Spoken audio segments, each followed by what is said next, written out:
أشرقت نفسي بنور من فؤادي حينما رددت يا رب العباد. إن الحمد لله نحمده ونستعينه ونستغفره ونعوذ بالله من شرور أنفسنا ومن سيئات أعمالنا. من يهده الله فلا مضل له ومن يضلل فلا هادي له. أشهد أن لا إله إلا الله وحده لا شريك له وأشهد أن محمدا عبده ورسوله. اللهم صل على محمد وعلى آل محمد كما صليت على إبراهيم وعلى آل إبراهيم إنك حميد مجيد. اللهم بارك على محمد وعلى آل محمد كما باركت على إبراهيم وعلى آل إبراهيم إنك حميد مجيد. أما بعد فإن أصدق الحديث كتاب الله وخير الهدي هدي محمد صلى الله عليه وسلم وشر الأمور محدثاتها فإن كل محدثة بدعة وكل بدعة ضلالة وكل ضلالة في النار. Alhamdulillah, untuk kesempatan kita kali ini masih melanjutkan kitab Kabair susunan Syekh At-Tamimi rahimahullah, dan kita masuk ke dalam bab yaitu al-ya'su mirahillah wal amni mim makrillah, yaitu tentang berputus asa daripada rahmat pertolongan Allah dan merasa aman daripada makar Allah. Jadi termasuk daripada dosa besar jikalau seorang muslim itu memiliki sifat yang suka berputus asa. Hatinya itu diliputi keputusasaan atau putus harapan daripada rahmat Allah, dan juga dia merasa aman terhadap makar atau tipu dayanya Allah. Jadi Syekh Muhammad At-Tamimi membuat bab tentang dua perkara ini supaya iyal fata al-intibah, supaya kita memperhatikan, supaya kita fokus dalam memperhatikan bahwasanya keduanya ini berputus asa dan merasa aman ya dari makar Allah ini adalah merupakan dosa besar atau termasuk daripada al-kabair, dosa-dosa besar. Oleh karena itulah jikalau seseorang itu ya tertanam dalam dirinya itu sifat berputus asa, atau ketika Allah berikan kepada dia nikmat-nikmat yang Allah berikan kepadanya, lalu dia merasa aman bahwasanya dia baik-baik saja sehingga dia tertipu dengan tipu daya Allah, ya maka seseorang yang memiliki salah satu di antara dua hal keadaan ini, ya dia sudah jatuh ke dalam dosa besar. Pertama yang kita bahas adalah mengenai berputus asa. Ya, jadi Allah Subhanahu wa taala sudah banyak menjelaskan di dalam ayat-ayat Al-Qur'an tentang larangan berputus asa. Ya, yang dibawakan oleh Syekh ini, ya pertama adalah surat Yusuf, ya. A'udzu billahi minasyaitonir rajim. Ya bani yadhhabu fatahassasu min Yusuf wa akhihi wa la tayasu min rauhillah innahu la yayasu min rauhillah illal qaumul kafirun. Wahai anak-anakku, kata Nabi Yakub, wahai putra-putraku, pergilah engkau maka carilah jejaknya Nabi Yusuf dan juga saudaranya, dan janganlah kalian berputus asa daripada rahmat Allah, dari pertolongan Allah. Jangan merasa berputus asa untuk mencari keberadaan Nabi Yusuf dan juga saudaranya. Nah ini kita ambil, innahu, karena sesungguhnya la yayasu, tidak ada yang berputus asa, tidak ada yang berputus harapan mir rauhillah, daripada rahmat Allah, dari pertolongan Allah itu, illa, kecuali al-qaumul kafirun, kecuali orang-orang yang kafir. Jadi hanya orang-orang kafir sajalah yang ketika mereka menginginkan suatu kebaikan lalu sampai sekian lama tak kunjung didapatkan, ya ketika misalnya ditimpa dia oleh sakit dan mengharapkan kesembuhan, lalu setelah berobat sekian lama lalu dia berputus asa, ya tidak mengharapkan lagi kesembuhannya, dan bahkan sampai kepada sikap yang sangat buruk yaitu bunuh diri, maka tidak ada yang bersikap seperti ini kecuali hanyalah orang-orang kafir.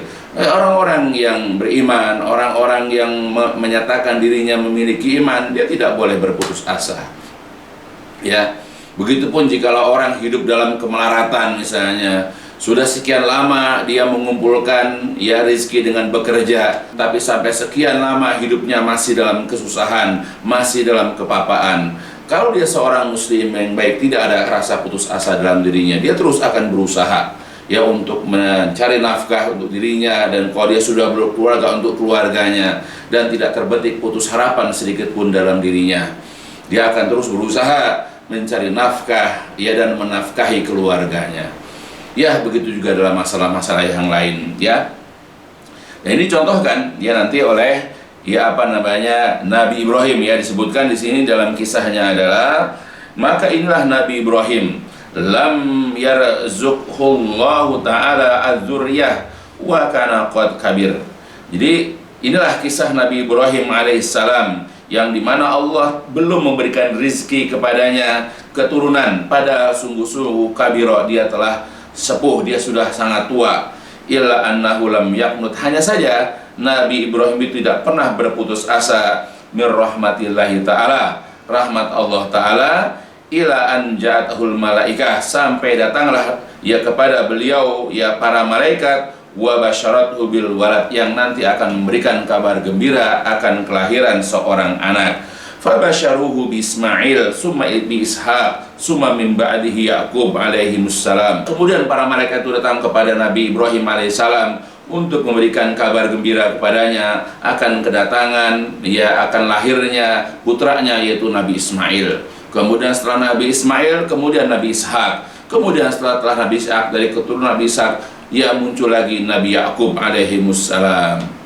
Qad qala ta'ala, sungguh-sungguh Allah ta'ala telah berfirman yang demikian itu dalam Al-Quran, yaitu dengan kalimat fabasyarnahu bigulamin halim, dan lalu kami berikan kabar gembira kepada Nabi Ibrahim ya tentang seorang anak yang sangat santun. Maksudnya adalah hada Ismail, itu adalah Nabi Ismail.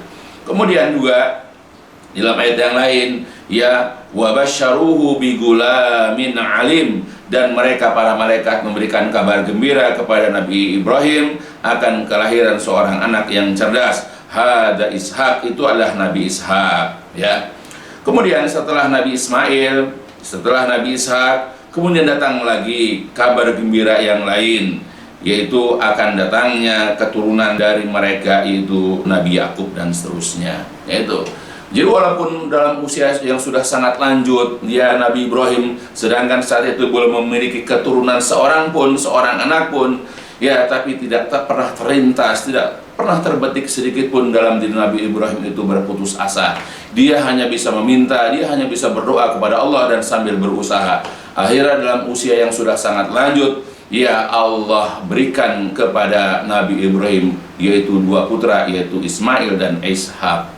Ya, itulah hasil daripada ya usaha Nabi Ibrahim dan doa, di mana Nabi Ibrahim juga ketika berdoa dan ketika berusaha tidak pernah terlintas sedikit pun rasa berputus asanya. Ya, maka ya sebagai seorang mukmin, sebagai orang yang mengikuti jejak Nabi Ibrahim, kita tidak boleh berputus asa. Ketika misalnya dalam usia sekian kita belum berjodoh dengan seorang pun, teruslah berdoa, teruslah perbaiki diri, ya teruslah meminta kepada Allah dan berusaha dengan sebaik-baiknya. Ya barangkali dalam usia-usia yang nanti itu kan Allah akan berikan jodoh kepada dia. Begitulah seterusnya. Begitupun setelah sekian tahun menikah dan juga belum memiliki keturunan, jangan berputus asa ya terhadap rahmat Allah ini. Teruslah berusaha, teruslah berdoa kepada Allah dan selalu berbaik sangka kepada Allah. Entah kapan ya hanya Allah yang tahu. Nanti Allah akan berikan kepadanya keturunan yang soleh ataupun yang soleha. Ya seperti itulah kita ini sebagai seorang muslim, karena tidak ada yang berputus asa dari ujian Allah, dari cobaan Allah, kecuali adalah orang-orang yang kafir ya. Begitupun dalam ayat yang lain ya Allah Subhanahu wa taala ya telah menyebutkan dalam surat Al-Hijr, a'udzu billahi minasyaitonir rajim, qalu basyarnaka bil haqqi fala takum minal qanitin, qala wa may yaqnatu min rahmati rabbih illa dallun. Qalu, mereka berkata, basyarnaka bil haq, kami memberikan kabar gembira ya kepadamu dengan benar, maka janganlah engkau termasuk orang-orang yang berputus asa. Qala, berkata, yaitu Nabi Ibrahim, ya, karena akan diberikan kabar gembira dengan kelahiran seorang anak yang cerdas, yaitu Nabi Ishak setelah Nabi Ismail. Ya, kemudian Nabi Ibrahim berkata, wa may yaqnatu min rahmatillah, tidak ada yang berputus asa daripada rahmat Allah, daripada rahmat Rabbnya, illa dallun, kecuali orang-orang yang sesat, ya. Jadi kalau ayat tadi ya dalam surat Yusuf itu orang-orang yang kafir, kalau dalam surat Al-Hijr ini dikatakan orang-orang yang sesat, maka tidak ada yang berputus asa daripada rahmat Allah. Jadi sebanyak apapun ya bencana atau musibah ya atau keinginan kita yang belum tercapai, ya jangan sekali-kali berputus asa. Begitupun nanti seandainya Allah berikan hidayah kepada kita dan kita sudah melihat betapa banyak dosa kita, karena sejak kita balik sampai kepada usia di mana kita mendapatkan hidayah, kita banyak melakukan kemaksiatan, kita banyak melakukan dosa, juga jangan berputus asa daripada rahmat Allah, karena Allah itu akan mengampuni dosa-dosa seluruhnya. Jadi apapun yang kita harapkan, jangan sekali-kali kalau sudah berhadapan dengan rahmat Allah, kalau sudah berhadapan dengan kasih sayangnya Allah, dengan keluasan rahmat Allah, jangan sekali-kali kita berputus asa.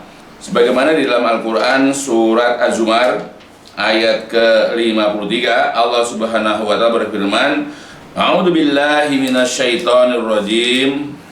Qul ya ibadiyalladzina asrafu ala anfusihim la taqnatu min rahmatillah. Innallaha yaghfiru dzunuba jami'a. Innahu huwal ghafurur rahim. Katakanlah, wahai Nabi, wahai hamba-hambaku yang telah melampaui batas atas diri mereka, yang banyak melakukan dosa, yang banyak melakukan kemaksiatan, la, janganlah taknatu, kalian berputus asa daripada rahmat Allah. Sesungguhnya Allah akan mengampuni dosa-dosa seluruhnya, karena sesungguhnya Dialah yang Maha Pengampun lagi Maha Penyayang. Bahkan kalau seandainya orang banyak melakukan dosa, maka ketika dia sudah menyadari kesalahannya, dia sudah menyadari kezolimannya terhadap dirinya sendiri, maka segeralah bertaubat kepada Allah, segeralah memohon ampun kepada Allah. Karena sebanyak apapun dosa-dosa, jikalau dia menghadap kepada Allah supaya Allah mengampuni dosa-dosanya, niscaya Allah akan mengampuni, karena Allah itu adalah Maha Pengampun lagi Maha Penyayang. Dan kata Allah yang penting lagi, la taqnatu min rahmatillah, jangan sekali-kali berputus asa daripada rahmat Allah. Ya, karena sesungguhnya Allah itu mengampuni dosa-dosa itu jami'an seluruhnya. Bahkan pernah dikisahkan juga dalam sebuah hadis mengenai orang yang pernah membunuh, ya, seseorang yang pernah membunuh 99 orang. Lalu dia bertanya kepada seorang yang dia merupakan ahli ibadah, ya, apakah ada jalan taubat bagi dia? Apakah nanti Allah akan mengampuni dosa-dosanya? Kemudian kata orang ahli ibadah itu, dia tidak bisa diterima. Dia dosa-dosanya tidak akan diampuni dosa-dosanya. Marahlah orang yang banyak membunuh orang itu. Lalu kemudian dia membunuh orang ahli ibadah itu, sehingga genaplah dia membunuh 100 orang. Tetapi ketika dia sudah membunuh itu, timbul penyesalan lagi. Dia ingin bertobat lagi, sehingga datanglah dia kepada seorang ahli yang memiliki ilmu, kepada seorang ahli ilmu mengenai perbuatannya. Dan kemudian orang ahli ilmu kemudian menjelaskan bahwa dosa-dosa itu bisa diampuni, tapi disarankan kepada dia supaya dia berpindah dari tempat tinggalnya ke tempat lain yang lebih baik. Ya, lingkungannya harus cari lingkungan yang lebih baik. Kemudian akhirnya orang itu pun mengikuti saran orang yang berilmu itu, lalu kemudian pergilah dia berhijrah tempat dia, dari tempatnya menuju tempat yang ditunjuk, sampai akhirnya dia itu sampai kepada pertengahan jalan, belum sampai tujuan dia sudah wafat.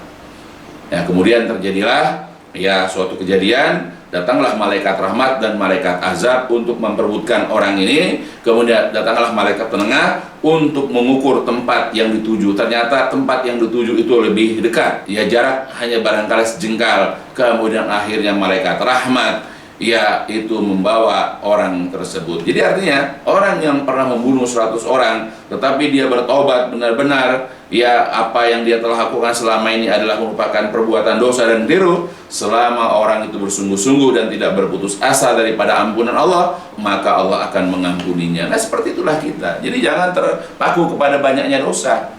Ya, jadi kalau kita sudah menyadari bahwa perbuatan kita salah, perbuatan kita adalah keliru, ya, atau bertentangan dengan agama, dan kita sudah menyadarinya dan kita merasa ingin memperbaiki diri, segeralah bertobat dan jangan sekali-kali berputus asa dari banyaknya dosa-dosa kita. Karena Allah adalah tempat meminta, Allah adalah tempat kita memohon ampun. Ya, apapun yang kita munajatkan, apa yang kita panjatkan, apa yang kita mohonkan kepada Allah, insya Allah Allah akan mendengarnya dan akan mengabulkannya.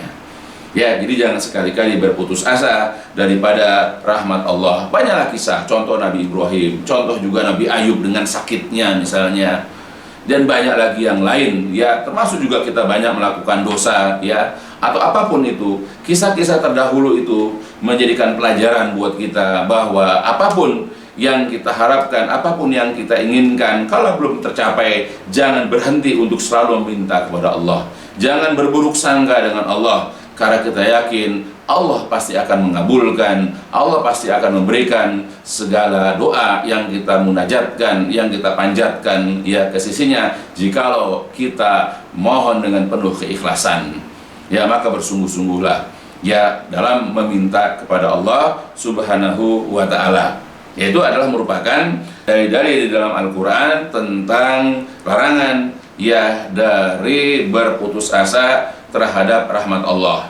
Bahkan di dalam sebuah asar an Ibnu Mas'ud radhiyallahu an qala, dari Abdullah bin Mas'ud qala, berkata Abdullah bin Mas'ud, akbarul kabair al-isyraku billah wal amnu min makrillah wal kunutu min rahmatillah wal ya'su min rauhillah. Rawahu Abdul Razzaq wa akhrajahu Ibnu Abi Hatim an Ibni Abbas radhiyallahu an. Ya. Jadi kata Abdullah bin Mas'ud, akbarul kabair, dosa besar yang paling besar adalah al-isyraku billah, berbuat syirik kepada Allah. Kemudian wal amnu, merasa aman, mim makrillah, dari makar tipu daya Allah, wal kunut, dan berputus asa, mir rahmatillah, berputus asa daripada rahmat Allah, wal ya'su, dan berputus harapan, mir rauhillah, dari pertolongan Allah. Rawahu Abdul Razzaq. Hadis ini diriwayatkan oleh Imam Abdul Razzaq. Jadi ada 4 dosa besar di sini, ya, yang dikategorikan juga 3 sebetulnya. Pertama adalah perbuatan syirik, menduakan Allah. Kita berdoa kepada Allah, tapi juga kita masih suka berdoa kepada para penghuni kubur, yaitu di antara para wali. Ya, dan banyak lagi yang lain. Yang kedua adalah merasa aman dari tipu daya Allah. Ketika kita banyak melakukan kejahatan, namun dari hasil kejahatan kita masih sehat, tidak ada kita ditimpa sakit, bahkan rezeki kita tetap melimpah padahal kita banyak melakukan perbuatan dosa. Hati-hati, itu adalah merupakan tipu daya Allah. Dan barangkali Allah bermaksud untuk menumpuk dosa-dosa kita. Ya, nah begitu sudah banyak dosa kita, barulah Allah matikan kita dalam keadaan hina. Itu adalah merupakan tipu daya Allah.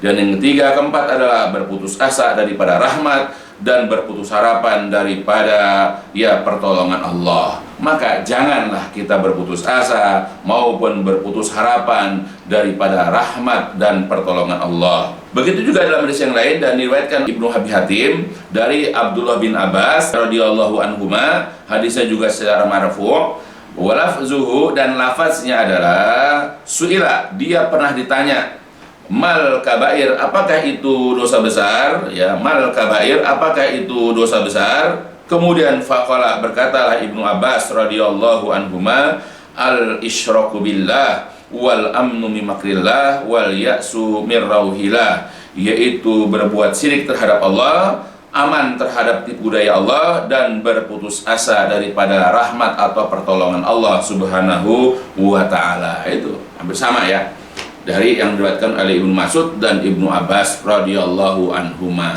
Ya, jadi kita harus benar-benar perhatikan bahwa memang suatu hal yang tercela, yang tidak pantas dimiliki oleh seorang mukmin, karena ini hanya ada pada orang-orang yang sesat, hanya ada pada orang-orang yang kafir. bahwa seorang mukmin itu tidak boleh terbetik dalam dirinya, tidak boleh terlintas perasaan berputus asa dalam dirinya. Jadi ketika Allah menguji ya dengan berbagai macam kesulitan, apakah sakit, kekurangan harta, ya, atau mungkin belum mendapat pekerjaan, atau belum memiliki jodoh, atau memiliki anak, ya, belum memiliki anak ketika menikah dan banyak, itu adalah merupakan ujian dari Allah. Ya, jika kita diuji dengan berbagai macam hal, maka teruslah meminta kepada Allah. Allah senang jikalau diminta. Allah suka kalau kita itu meminta kepadanya. Bahkan kalau kita tidak pernah meminta kepada Allah, Allah akan marah. Malam yas'alillah yaghdab alaih. Jadi dalam sebuah hadis riwayat Tirmidzi dikatakan, malam yas'alillah, barang siapa yang tidak pernah meminta kepada Allah, yaghdab alaih, Allah akan murka kepadanya. Jadi Allah tidak suka kepada orang-orang yang tidak pernah meminta. Mintalah kepada Allah, dan kemudian berusahalah dengan apa yang kita minta. Ihris ala ma yanfa'uka, ya, berambisilah kamu kepada apa-apa yang memberikan manfaat, kepada apa-apa yang memberikan faidah kepadamu, wala ta'jiz, dan jangan bersikap lemah. Jadi berambisi. Jadi kalau kita ingin punya jodoh, ya, meminta terus kepada Allah. Jangan lihat umur kita sudah berapa, terus meminta kepada Allah.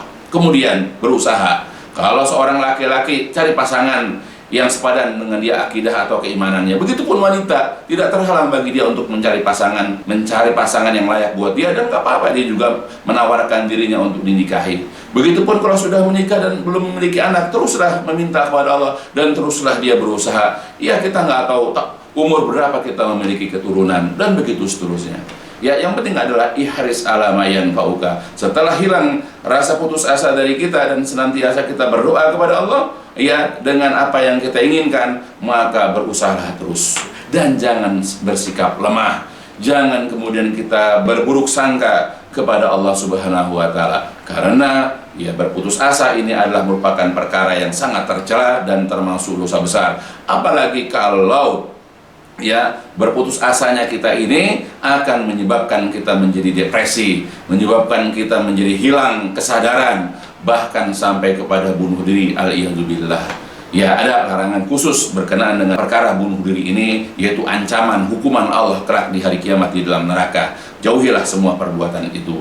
Maka bersabarlah dengan segala macam cobaan, ujian yang Allah berikan kepada kita, dan jangan sekali-kali berputus asa. Karena berputus asa daripada rahmat dan pertolongan Allah ini adalah merupakan termasuk dosa besar yang hanya dimiliki oleh orang-orang kafir atau orang-orang yang sesat.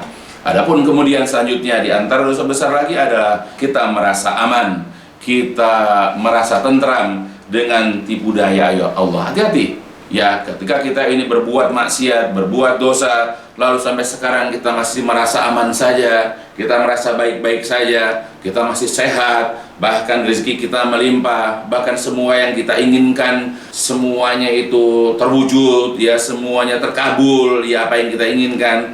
Jadi jangan sekali-kali bahwa itu semua, ya, adalah merupakan anugerah.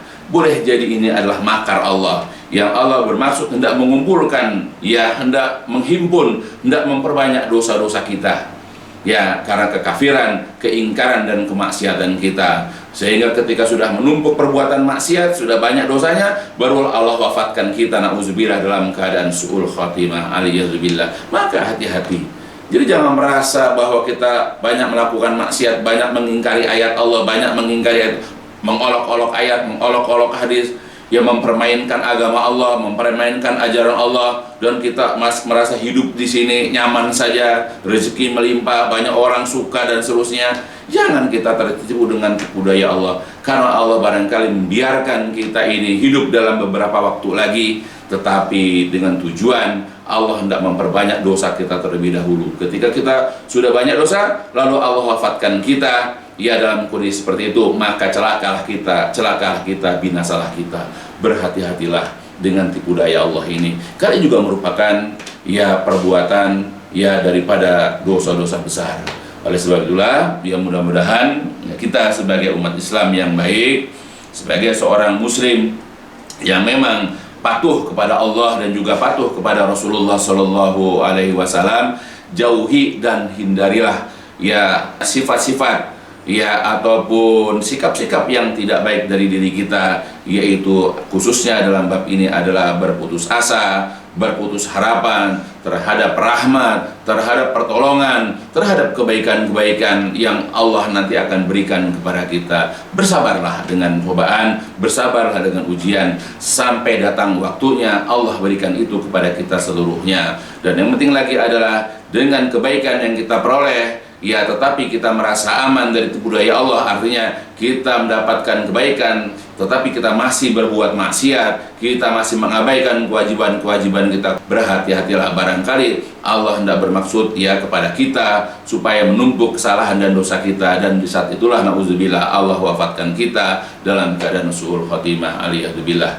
Ya mudah-mudahan apa yang disampaikan dalam kitab Kabair ini ya secara singkat ya mudah-mudahan memberikan faedah, manfaat ya kepada kita, khususnya ya untuk diri saya dan juga keluarga saya. Mudah-mudahan hidup selalu optimis ya, harus selalu ya berbaik sangka kepada Allah terhadap apapun yang Allah ujikan, yang Allah cobakan kepada diri kita seluruhnya. Ya mudah-mudahan ini bisa berikan faedah khususnya untuk seluruh ya, untuk diriku, keluargaku, dan juga untuk seluruh kaum muslimin. Ya mudah-mudahan ya insyaallah. Dan diakhiri dengan walhamdulillahirabbil subhanakallahumma wa bihamdika asyhadu an la ilaha illa anta astaghfiruka wa atubu ilaik.